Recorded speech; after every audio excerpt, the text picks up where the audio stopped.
Ebigambo si birungi. Akulira akakiiko k'ebyokulonda mu Uganda amawulire ge tufuna galaga nti ammiddwa visa ya America. Amawulire ge tufuna galaga nti Simon Mujenyi Byabakama yeebuuza ki ekyatuuse ku basajja okumumma visa. Visa rejected. Hey. Kati bitandika babiri obali n'ekigambo kye nagunjizaawo wano nti bitandise yali agamba nti tebinaggwa nti biwedde kwata ku munno omugumi omugambe bitandise. Mu ngeri y'emu Uganda ina safe house oba teyina safe houses? Ekituufu kiri nti yayina safe house. Mu katambi ke tugenda okulaga ogenda tegeera nti safe house weziri ogenda nakutya ebitiisa byo mu ebiri ne tokaaba guma. Mu ngeri y'emu waliwo omusirikale wa UPDF. Omusirikale ono y'omu ku basajja abaali ab'obulabe ne leero baamuguddeko gwa kukwata mwana muwala. Ne bino babikoze nnyo abasirikale. Nze ndaba abasirikale abasinga bye bakwata babateekako gwa kukwata baana bawala. Kakati noono ebiseera nga w'amaanyi y'omu ku baali batasongebwamu ngalo. Leero ng'emirimu gye giweddeko bamutaddeko gwa kukwata mwana muwala. Era ali mu kkooti asazeewo ebyama abyase. Anti tugenda beera nga nabe tubitunuulira. Omulangira Kasimu Nakibinge basinkanye ne Sipiika Anita Among. Sipiika Anita Among agamba mbu yazze ayanjulire omulangira biki ebigenda okubeera ebyenkizo eri obusiramu mu Paalamenti eddako. So enteekateeka bwetyo bweri. Just katono nnyo tujje tubifune.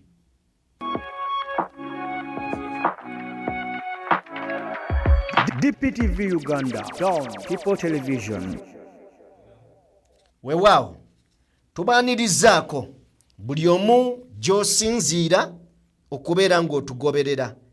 Abali mu bitundu by'ensi eby'enjawulo mwebale nnyo, mwebalire ddala okubeera nga mutwegasseeko nate akadde kano. Ndi ne Robert Senior butereevu nnyo wakati mu kwanja ensonga. Robert, buuza ku bantu tutandike n'omukulu Simon Mujenyi Byabakama.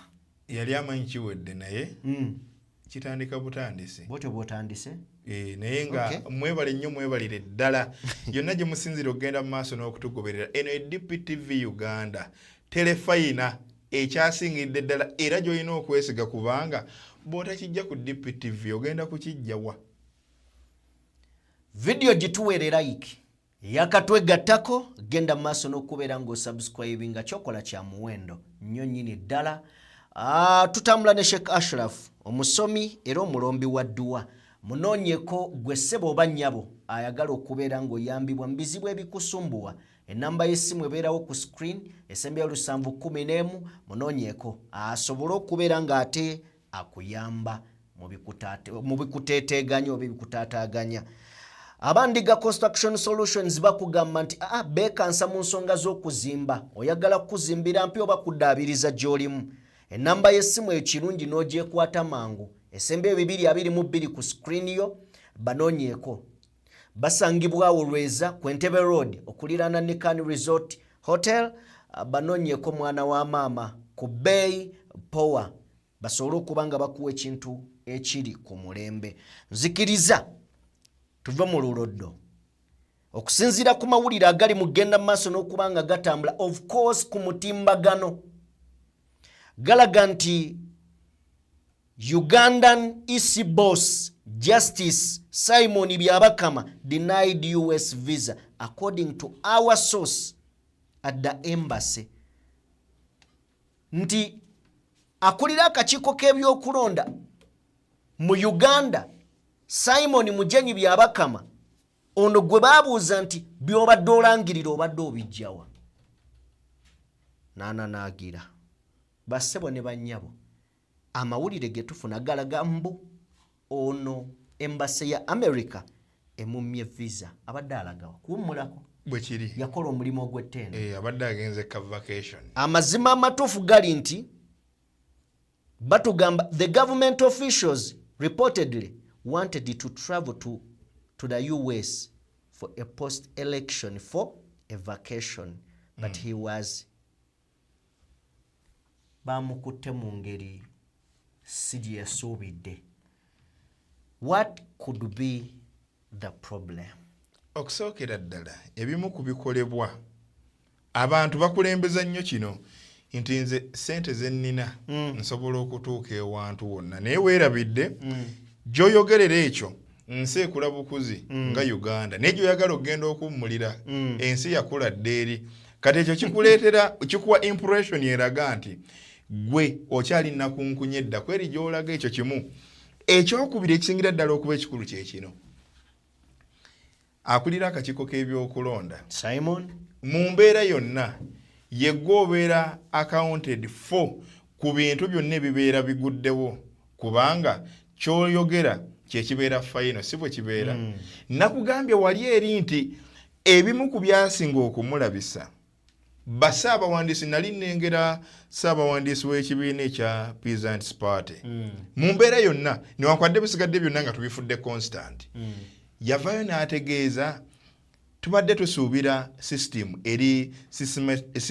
eri chronological nti byogenda okusoma tulage statistics okuva mu bitundu ebyenjawulo nti tubikuŋŋaanyiza ne tufuna figure eri singo yeeno ekitaaliwo ate nga nakugambye ne ba observers nga weebali mu bano eno newankubadde tulabye aba EU aba UN baaliwo ne America ng'eggwanga terinyigirwa mu ttooke lisindika abaalyo nga weebali bali independent tebajjidde mu mukago. Okiwulidde? Ensonga eyagenze maaso n'okufuluma okuva mu Geneva Summit nakugambye yakubye ensi yonna ffe wano twagifunyeeko kopi naye ate bwe kisinza okukwatako be bakama baffe bali eri kati ono gy'abadde ayagala okuddukira tutandise okulaba impact ey'ekyo ojjukira ne mu 2016 eyaliwo akaseera ako Engineer Badru Kiggundu yayagala okufuluma ne bamugamba osaaga tolina gy'ogenda kati ate omalirize bye wakola okitegeera gagenda okuzuuka oluvannyuma abakulu ne bagamba oba oli awo osanga abadde ayagala kulangirira mukulu ng'ali mu nnyonyi adduke omukulu oli eyeerayiza mu bitundu ebyeyo kakati ono okumumma visa okugenda mu America agenda sigala mu bbanga bw'ati kubanga kino kitondawo oba oli awo ekirowoozo ekigamba nti kino abadde ayagala kikola nga ye oba agende Dubai. Yes amanye adduke ng'abakulu tebamanyi kati n'abakulu bayinza okumubuuza wabadde olagawa wabadde olagawa ssebo okusiko bayita vacation byawedde. Abamu ku bannamawulire abaali mu nteekateeka y'okugoberera akalulu yavaayo n'atugamba nti National Talent Center emabega waayo waaliyo tenti. Tenti eyo ye yavangamu results abakulu ze baalangiriranga. Kyova ab'amawulire abaalingawo nga tebasobola kugamba nti figa zikyuka bwe ziti buno buvudde gundi buno buva gundi. Omukulu yajjanga ku saa 8 ajja kujja mbabuulire ebinaaba bigenze mu maaso nga bamuwadde figa eri singo. Kakati kino kiyinza okubeera ekimu ku bizibu Yes. okwolekera abamu ku bakulu. Exactly. Kyongera okulaga ebituli ate n'ebiri serious mu nteekateeka nga bwe zaali kubanga ekyakolebwa si kituufu.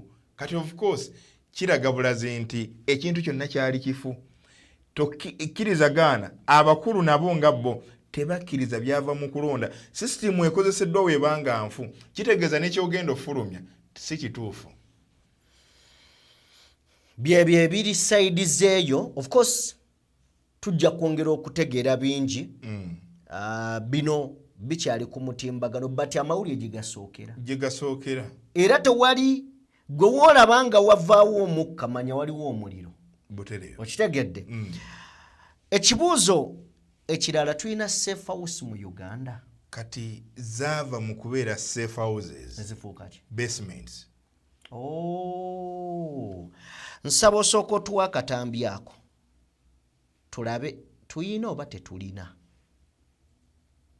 Kigambo safe house oba amatulugunyizo kyasooka okuwulirwa mu Uganda wano mu Lwatu awo mu myaka gya 2000 nga kyategeerekeka nti ebitongole by'ebyokwerinda bye byaziddukanyanga naddala ekibegera munda mu ggwanga ki ISO n'ekyamagye ki CMI.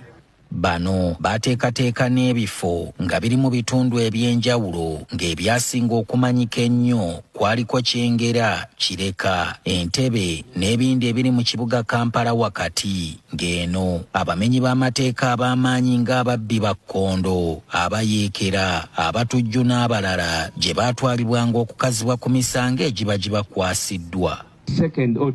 Kyokka gye byaggweera nga n'okuwakanya abakulu abafuga kuno kigattiddwa ku misango egiyinza okuggaliza omuntu mu bifo bino ne bamukkira okumukolako ebikolobero ebyogerwa n'ebitasoboka.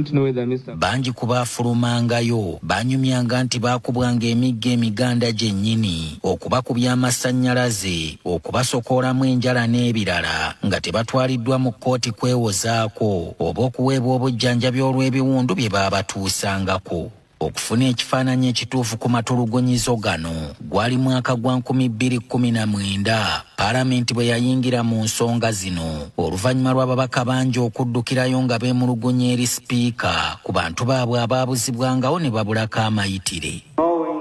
That is on public notice that Rwenzori sub-region has been one of the areas that has been affected by torture and other human rights abuses. Eyali ssentebe w'akakiiko k'eddembe ly'obuntu mu Paalamenti Jennifer Nantume Egunyu yasalawo ensonga eno bagisimbeko amannyo nga yatuuka n'okuleeta abantu abagambibwa nti baali bayiseeko mu bifo bino baginnyonnyola 45 ku ntiisa gye baayitamu. Bye baanyumyanga ow'emmeeme Nnyangu ng'ofuluma n'akakiiko wakati mu kwewuunya obanga abaakolanga ebikolobero bino Omukama Katonda mu kubassa ku nsi yabawa emitima. Kati kwekwata nze ne basiba omukono gumu waggulu ku luggi luliko emitayimbwa minene ne bansiba guno omukono bwe bati ne guno negana amagulu ne bagasibako enjege n'eno sayidi ne bagireega kati olujegero olumu nga balugatta n'ono naye bamusibye bwe bati waggulu kati wansi tolinnya wansi eno waggulu bakusibye tulina bwe weekyusa wonna n'obeera okwo ne wano wakati ne bateekamu olujegeremu. N'abo abaabulwangako abaabwe nabo yabaleeta okubaako bye bannyonnyola. Siddangamu kuwuliza wadde naye naddamu ne ŋŋende w'oyo omwami Kiberenge ne mugamba oli mwami musiraamu oyina abaana naye wandinnyambi n'ontwala ew'oyo gw'ogamba mbu ye mukulu eyakutuma Shafiki ne njogera naye mu buntu ambuulire Shafiki musango kigwe tetumuwuliza abantu baabe tebandakye bawuliriza buli kimu abaana okusoma okulya nga tetulina renti. Kyokka bano ne bwe beeteteggula batya eyali minisita w'ebyobutebenkevu mu kiseera ekyo Mugenzi Jeno Eli Tumwine yasigala awulereza okubeerawo kw'ebifo bino ng'agamba nti byali biyamba nnyo mu kutaakiriza abo ng'obulamu bwabwe buli mu katyabaga wabula bangi baamwambalira olw'okubalaatira mu nsonga y'obulamu bwa bannansi bwe baalabanga abazannyisanga zzaala. N'akakiiko k'eddembe ly'obuntu kano kagezaako okutalaaga ebifo bino okuzuula ekituufu ekiriyo era ne kakakasa nti ddala ebifo bino gye biri wabula nti nabo bennyini okubituukamu okubuuliriza kwali kutema ku lw'ennamuganga. Afande, you're now speaking to the chairperson. Hello? Hello? What is done here? Nothing, we are just protecting this place, the display. So the existence of safe houses is not contestable anymore. Abatuula ku kakiiko kano baakulubuuta omukuku gwa alipoota nga bakakasa nti abantu bangi bakwatibwa mu ngeri y'okubavumbagatira ng'abakwasi tebeeyanjudde olutuusibwayo gye batwaliddwa ne batulugunyizibwa mu ngeri eziweebuula nga bino byonna byakakasibwa nti ababikola ne gavumenti ebamanyi bulungi. Kyokka olw'embeera abangi gye balowooza nti ya byabufuzi abavunaanyizibwa ku bikolobero bino basigala beeriira butaala ng'obulago bw'enkoko obutasibwamu muguwa. Omwaka ogwo gwennyini munnamawulire omusumbeera munnabyabufuzi Joseph Kabuleta naye yali awambiddwako abasajja abajjira mu ngoye eza bulijjo n'abuzibwawo okumala ennaku.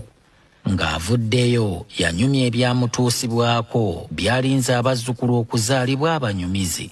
Kati ne banzijawo ne banzijamu empale ne nsigala mu underwear kati ne bannyimiriza ebweru awo ne bannyimiriza awo mu mpewo ne basooka kunkubamu awo empi ennyini onetandika n'okuvaamu omusaayi naye nga bakuba ebifaananyi bakwate ebifaananyi ndooza baali balinayo gwe babisindikira ndooza gwe nali nnyizizza ennyo.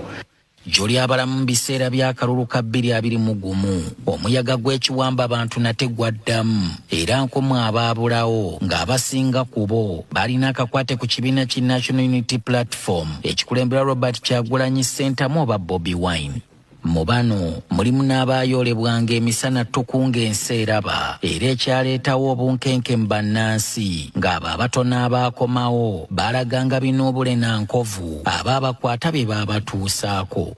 Kati embeera yatuuse n'okuva Wambwa w'ayotera n'Eddagonja w'akalira nga ne bannansi b'amawanga amalala batandise okubuzibwawo nga bazze kuno okubaako bye bakola. Ebyatuuka ku bannakenya Bob Njagi ne Nicholas Oyo byaleese buli omu anyeenyeza Uganda ngobero kubanga bano baatuuse kuyimbulwa nga tewali musango gavumenti ya kuno gwegamba nti guuguno baagubavunaanye. Kino kyawomoggodde ettuli eddala mu likoda ya Uganda ku ddembe ly'obuntu nga n'ebibuuzo bingi byeyongedde ku bantu abaabuzibwawo edda gavumenti bezze yeegaana obanga ddala kale ebikolwa ebyo byetaagisa international community okujja obunnambiro era ebikolwa bino abakulu abali mu gavumenti bwe mubanga mutudde ku mativi ewaka ne mubiraba kubanga nkimanyi bangi temubimanyi nga bikolebwa ne bwe bivaayo lwaki musigala mu defendinga kubanga wandi defendinze kyotamanyi nekyomaze okulaba nzawwe nina obuzibu nabo bw'obanga olwedde omaze okulaba nga tomanyi siina buzibu naawe niye omaze okulaba ne n'oyagala ojje ku TV oleeta omutwe odifendinge olwedde ekyolaba. Gye buvuddeko nalaba akatambi nkunnyingi muwada yali agamba ndooza yali Chris bali omunsi ku katambi waliwo omwana ekawempe abasirikale gwe baalinnya omutwe wansi ku mmotoka namu nga kati ekyo kinnyonnyola otya naga nti waliwo abasirikale abamu abavumiriza abantu mwali muvudde ne mubakwata tukkiriza nsi buli musirikale nti mubi abalungi bangi naye abo abakoze ensobi muvaayo ne mukola amateeka kye gagamba oli najja na defendinga CDF n'omubuuza babikole ku mukazi w'ebyo nga yetasobola bikkiriza sooka obeeko kyotugamba ku safe houses zino. Olaba ojjukira Obote akaseera ke yalumbiramu olubiri lwa Edward Muteesa mu 6 eyo baleeta Abayisirayiri wano ne bazimba ekyefaanaanyiriza ekyo wali Emmengo mu lubiri. Ebiseera ebisinga mu Uganda muno gavumenti singa eba efugibwa omuntu ng'alimu element ey'ekijaasi safe houses zino aba yeekengera nnyo aba atya nnyo abantu ababeera ebitundu 95 babeera balina akakwate ku nsonga z'ebyobufuzi tebatwaleyo babbi tebatwaleyo babbi kati bw'obiraba nga byaliwo emyaka kati gigenda giri 6 emabega kuba tuli mu 2026 ne bikomawo mu kaseera kano nti ekireka yaliyo era wawulira bagikuba nnyo n'owulira nti kati batandise okuddirizaamu era wawulira ebyakolebwangayo naye nga bw'otunuulira abasimattuse okuvaayo bonna story yaabwe ne woba ogoberedde background yaabwe balina akakwate ku nsonga z'ebyobufuzi okuwakanya oba okugaana ezimu ku nkola eza gavumenti kati not until nga waliwo ekikyuse zino eno zigenda zeeyongera kubanga tukirabyeko emirundi mingi nga n'omu ku bakulu mu magye nno waggulu aveyo ne yeewaana n'okwewaana nti nze owaayi nzikozesa yigiriza bantu bange ki olumu ku lulimi ku nnimi ezoogerwa wano naye ng'ekyo kibeera kikusike kati okujjako nga waliwo ekikoleddwa zo zijja kgenda zimerukawo kubanga buli lukya twongera okulaba waakapya tetumanyi kululi ebadde basement nga bayigireyo olulimi olumu kati zibadde server houses oba tocha chambers kati zafuuse basement kati ku luno zigenda fuuka ate kirala kubanga kati basement zigenda kuggwawo tuyingidde ssuula mpya oba kati bagenda kuleeta ki kikambwe kubanga buli kijja kiba kirala kubanga tulina okukkiriza nze nti gavumenti gyekoma okulwa mu buyinza tetonda mukwano etonda balabe tetonda mukwano etonda balabe abantu abongero gikoowa babeera bangi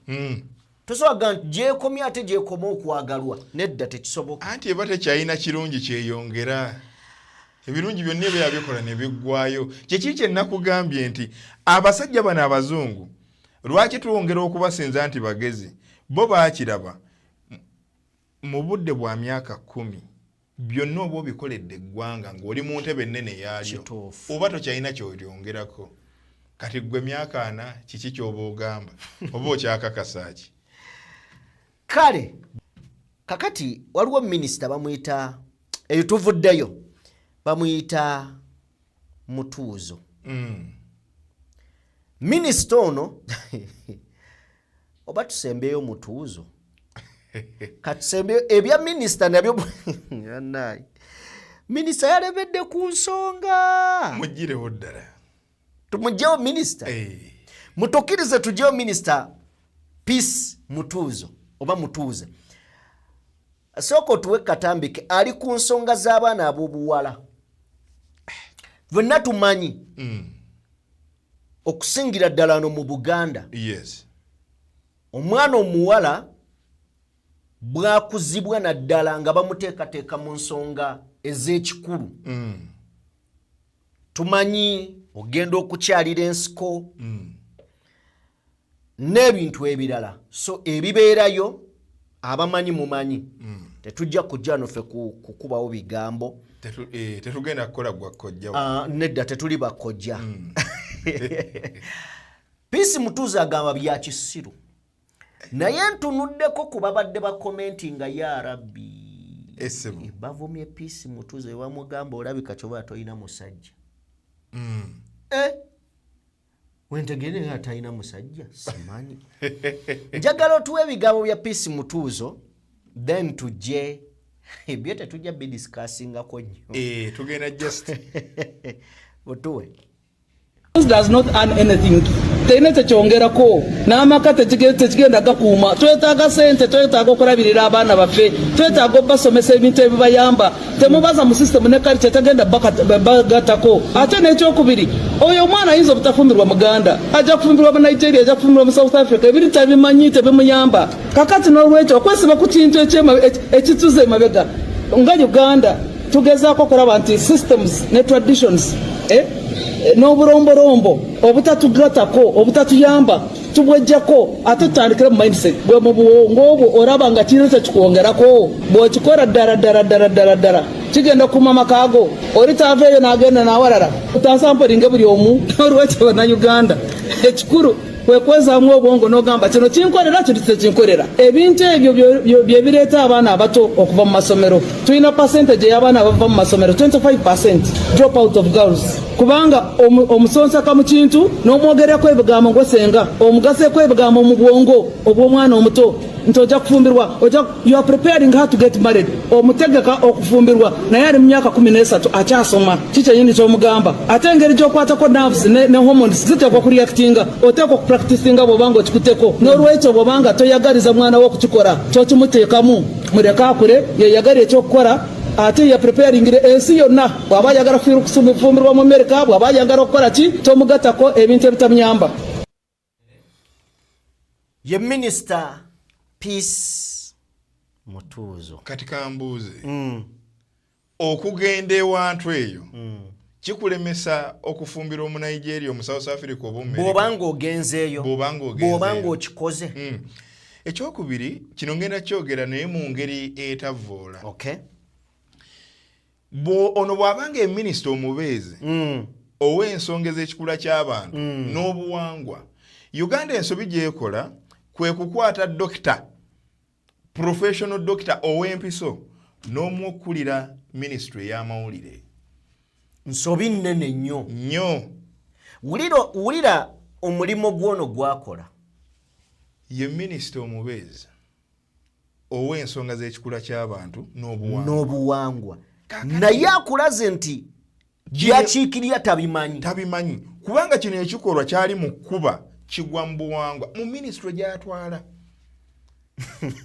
Uganda kituuza wali we nagambye nti ekintu ekiba nga kiyiise tekisobola leka kintu waggulu nga kituufu tekisoboka kwa bino bigambo bye si byaffe bibye ate si gwe gusoose yakireeta ne kimwokya azzeemu weebuuze ku byonna by'alina okwogera ku ggwanga lino oba mu ggwanga lino ekyo kyalabanga kikulu nnyo oba kirina bye kyali kimulemesezaako ensonga lwaki akiremerako of course waliwo ebintu by'olina okwebuuza lwaki omuntu alemera ku kintu asobola okubeera ng'alina omuntu gwe yalina nakugamba namugawaayi kikiwa bwakiggwe nakugamba omukulu eyali ateekerateekerayo ekibuga ekiseera kyatuuka ne bamusaba ebiwandiiko n'aleeta certificate eya catering ne bamubuuza wajja okutuuka mu kifo ekyo nti nze baŋŋamba nnina kubeera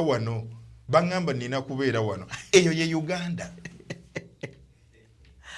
nti gwe Dr. Gundi yegwe okulira ICT Chris Baryomusi professional doctor wa mpiso omujjukira mu bya Nebanda ali mu kitongole ky'essaawo zino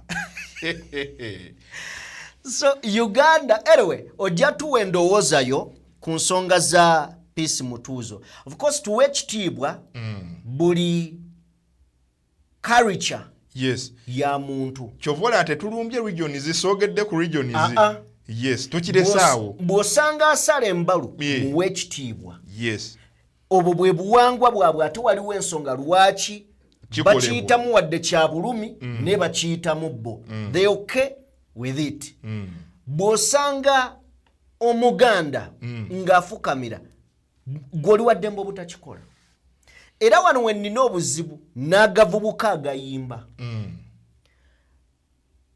abantu nga Peace Mutuuzo balemererwa okumanya ekituufu n'okwata oguvubuka nga gu gravity ne gujja ne gutandika owemmula mu lulimi olutali lwagwo buli mwana n'agenda ekyebuziba n'akiraba kungulu ffe kye tusaba kimu gavubuka mmwe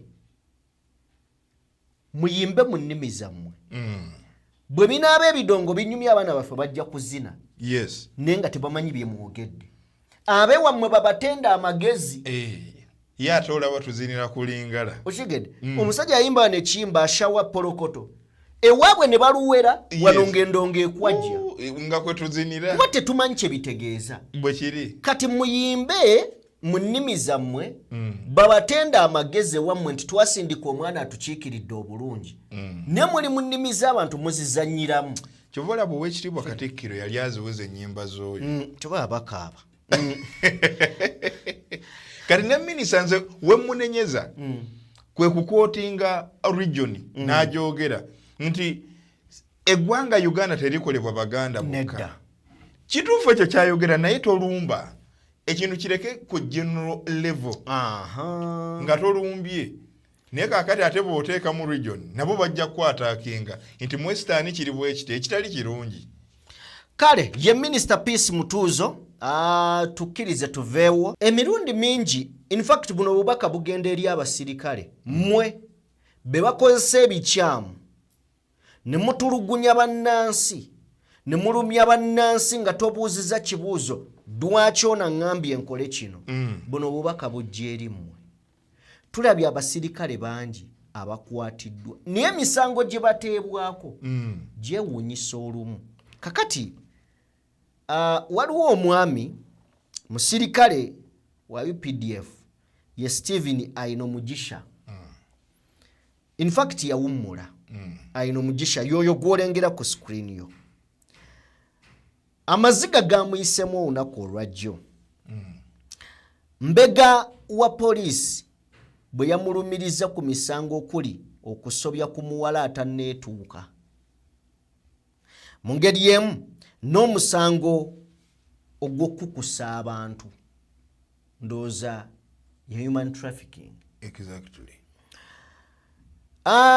Kakati Detective Sergeant Livingstone Mukalazi ono wa myaka 5 bwe yabadde awo obujulizi bwe mu maaso g'omulamuzi Susan Akalaya owa kooti ewozesa Bakalintalo yategeezezza nti omuwala agambibwa okusobezebwako ayina omugisha yagaana okumukebera.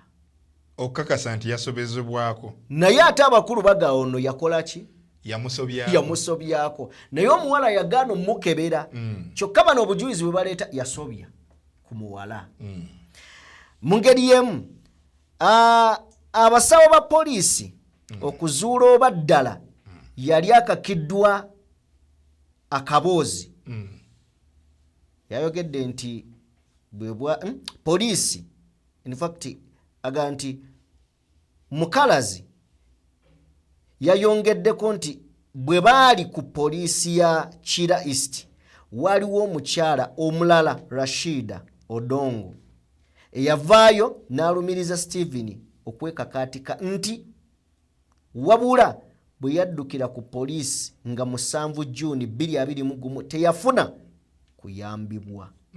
Ayina omugisha alumiriza omusirikale abasirikale ba poliisi abaagenda ewuwe okwezza ennyumba ye nti babbe ebintu bye okuli ekyapa ky'ettaka, kaadi z'emmotoka, amasimu n'ebirala. Ayina omugisha era alumiriza Mukalazi bwe yali amukwata yeeyita ow'amagye nti era ono ye yabba kaadi z'emmotoka ye wamu n'ekyapa. Kakati nga sinnaba kuzanyira katambi ako njagala tuddeyo. Waliwo omusirikale eyakwata Besigye eyayassa endabirwamu ya Besigye baali bamuyita Alinayitwe. Alinayitwe amala okukola ebyekijege ebyo okulaga obuyinza bwonna batuuka bamusuula. Yeekwekako mu kkanisa akola church n'asumba endiga. Ndaba ennaku zino ne gundi ani ono ow'amagye eyalumba olubiri lw'omusinga Peter Erweru. Simanyi lwaki beekweka nnyo mu Katonda. Peter Erweru omulaba ng'akuba ettendo n'oga omusajja atalina buzibu. Okitegeera naye omusayi gukyali mu njala. Yagamba baalina okufa. Kakati n'Alinayitwe yasibira mu church abaali mu church nga bamukima. Alinayitwe ne bagaa yakabasanya omuwala. Kakati nono omukulu gwakabasanya muwala n'okukusa abantu. Okitegeera? Kakati soko tuwe emboozi eyo omusirikale ali ku mukutu guno naawe anaalaba oba katambi bakasaze funa ekyokuyiga nti oli w'amaanyi leero. Yes. Naye weerimba toli w'amaanyi. Abakukozesa be b'amaanyi. Bakuwaddemu akaseera obakolere bye baagala. Maaso okyayinza olaba obunafu bwo nti tewali. Kati ono ali mu maziga. Sooka omutuwe. He was used to steal my things. Taking the land title, even destroying the clinic. That person.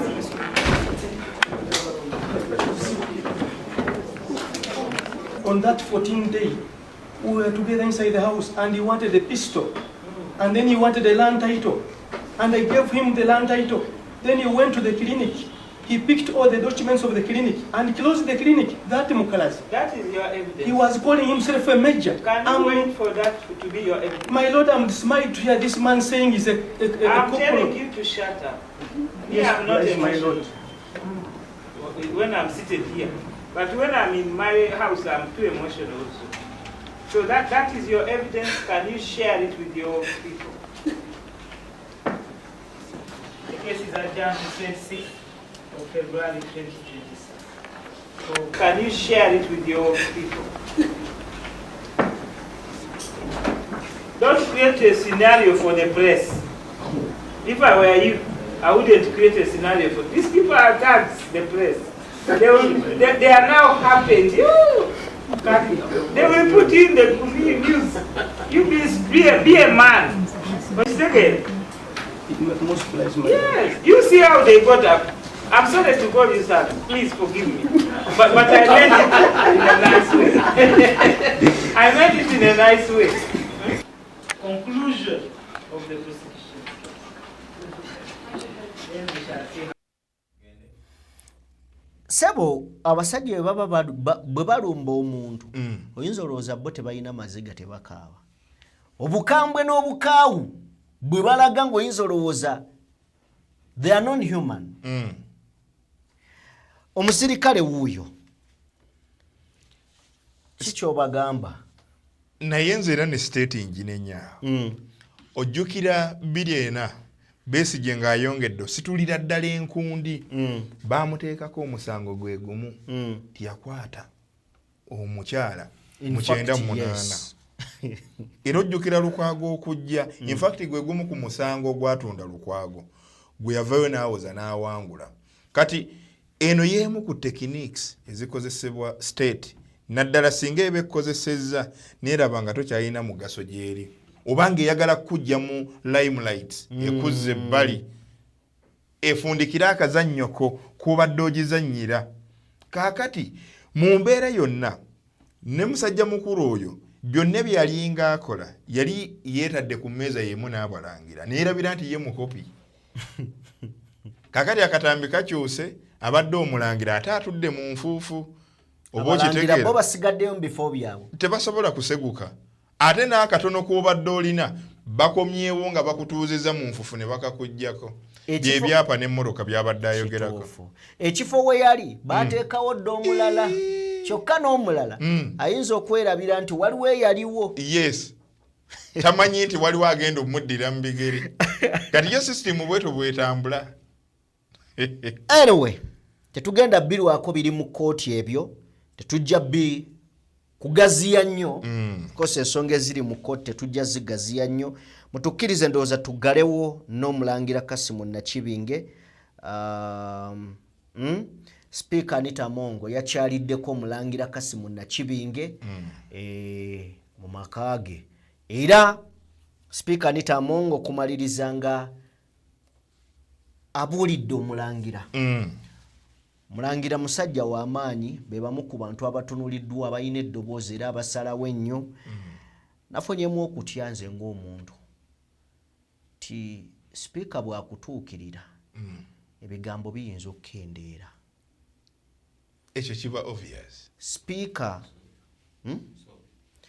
sipiika katusabe omulangira asigale nga ddala y'oli ne sipiika oyo bw'akutuukirira bikyuka ebintu bikyuka omulangira Kasimu tubadde tumuyimiriddeko ng'ali voko avaayo n'ayogera wakati mu kitiibwa tatyoboola naye ng'ebigambo bye biyimiridde era eno mu busiraamu tubadde tumulina nga tukigamba tulina eri mu bakatuliki bo kale bo olemererwa okumenya gundi ne gundi abo bo boogera so tuwe katambi ako okay ensinkano ya speaker ne omulangira Kasimu Nakibinge ng'enkola ya speaker we tugimanyi sigenda gamba nti nakyemalira dictator musuubuzi naye alina elements ez'aba dictators oba bannakyemalira ne bannaeggwanga lino ne bali wamu kwa Mongo mu bimu ku bimu ku zi elements enkulu ddala nakyemalira ze yeesigamako alondoola n'amanya ani ow'amaanyi azitowa kyenkana ki kati n'amakinga sure nti amufishinga amuvuba n'alaga ensi nti temuli bakitalo ng'emulowooza oba onfuna bulungi kati bw'amala okuteeka bw'ati mu limelights n'alaga ensi nti ono naye mulinako akakwate nina access gy'ali ebeera clear message eraga nti saawa yonna tayinza kunnema okukyusa kati yeri esaala gy'osabye nti katusabe omulangira asigale nga takyuse naye muganda wange ani abakutuukiridde ekyo nakyo kikolera ddala. Tetugambye nti omulangira agenda kukyuka temutukwata bubi naye toyina kukibuusa maaso kamera tugende kati nno ne bwe kityo nze ng'omuntu nandirowoozezza ebadde muuvu nnungi eri sipiika ne muuvu mbi eri omulangira kubanga ebintu bingi bisobola okukyuka mu butanwa nkirowoozaako muuvu nnungi eri sipiika era kati wano emukolera ye yamaze dda okugyayo kiri kyenkugambye elementi eri eya dictator yagituukirizza kubajjukira za kuzimbira olugero lwe sipiika yagenda Vatican n'afuna ebifaananyi n'avaayo yali asemberera olulyo olulangira Bungereza awo ne bakatingawo mangu okitegeera awo baalabuka ne babuuza ono agula engoye Royal Family weegula yani tie speaker bagenda okukola research nga aliko amabala agenguzi biki sanctions wezalumira kakati eyo naawanga kiganye okusemberera ndowooza eggwanga erya America kyatandaba kukola n'omukulembeze naye yakisenyaako era abajjukira bwe baali bamutwalaganya ku nsonga za corruption mujjukira ebyaliwo awo speaker yagamba nti ekirungi Biden yavuddeko ojjukira statement eyo bulungi nnyo kirungi Biden yavuddeko Trump ajja kujjawo ebyo bisanction byammwe nene okutuukayo Trump agamba osaaga zikyastandinga era tasobola linnya kigere mu US nga bw'olaba General Motors tasobola linnyayo however byonna bikola naye tasobola linnyayo bamunyigadde peesa kati wanewaka bannabyabufuzi abazita abasuubudde ne bannaddiini eri wanditunuulidde Reverend Father Kazimba Mugalu oyo ye taliiko kibuuzo oyo ye bamulina oyo ye bamulina mu 5 then obukatuliki buno bukyakalubye kubanga onoonya ani gw'osookerako ne gw'osemberako n'akubula abali wansi bakuba tebakuba ne boogera amazima gennyini n'ali waggulu kakati tubadde tuyina mu busiraamu Kasimu Nakibinge amutuukiridde tusaba Katonda essaawa zino mission gyaliko ebiwayi byonna agenza abitabaala sabbiiti ewedde ndowooza obanga eri wamulaba eggulu yakulaga nti infact ekintu akifuula simple nti okutuuka ku bantu bano ye ku ye kiri layisi kati byonna bw'obigattagattamu n'ojjukira ng'amaze okwaniveiringa ennyumba ye gye yatulaga eyobukeneya ng'atandika okufuluma naye akutta omugga ali mu nte alinga bali ba big boys bye bakola eri naye akulaga nti ekikolebwa eri nange eno nkikola olubiri siruzimbye sirwe luno kitegeeza entebe gye batuddemu nange ngisobola azimba Obwakabaka mpola yesebo naye tujjukire simulangira kirungi nnyo okusula mu galagi tekikufuula mmotoka bwe kiri so byonna bikolebwe naye amanye nti nga bwali ku chess ne bazanya nabo batega empiki era balaba bulungi bayinza kuwamu ne bagaa kale katugire kana akaseera era ojjukira bulungi ensonga z'ebukedde yeezo abakulu bombi yabakyaza kabwejumbira ne mutabani we bakyalayo mu ngeri ejja okukenekawo we wano wootuuse already emisango egiri ebungereza ogimanyi buli bwanguzi giri open omwana yamutwala ku nnyumba bwe kiri taata namutwala ku ddwaliro kale tetugenda sukkako wano tubeebaza mwenna betutambudde nammwe nti mwebale nnyo mwebalire ddala mbadde ne Robert Senior Sunday ennya lya Sunday oba livaawa simayinaku Robert Senior Sunday ogyolyeweera eddala so tubadde tutunuulira ensonga ez'enjawulo waliwo mukyala ali USAO either ggulo oba kwosa ggulo yambuzizza oli omuddugavu oli eryatuwa ebyensi ali luddawa leero kyannaku tetuyiseeyo naye obuoli awo luli buuro tulitabaala so omusajja ajja kujja kuwe ajja kujja kuwe Justin no ajja kujja akuwe twagala kugalirawo wano Morgan tukwebaza mu production webale nnyo webalire ddala enteekateeka ennungi Katonda omulungi ow'ekisa abatuwere bye mutwagaliza buli omu ky'otwagaliza tukikwagaliza weewaawo mubeere bulungi mweraba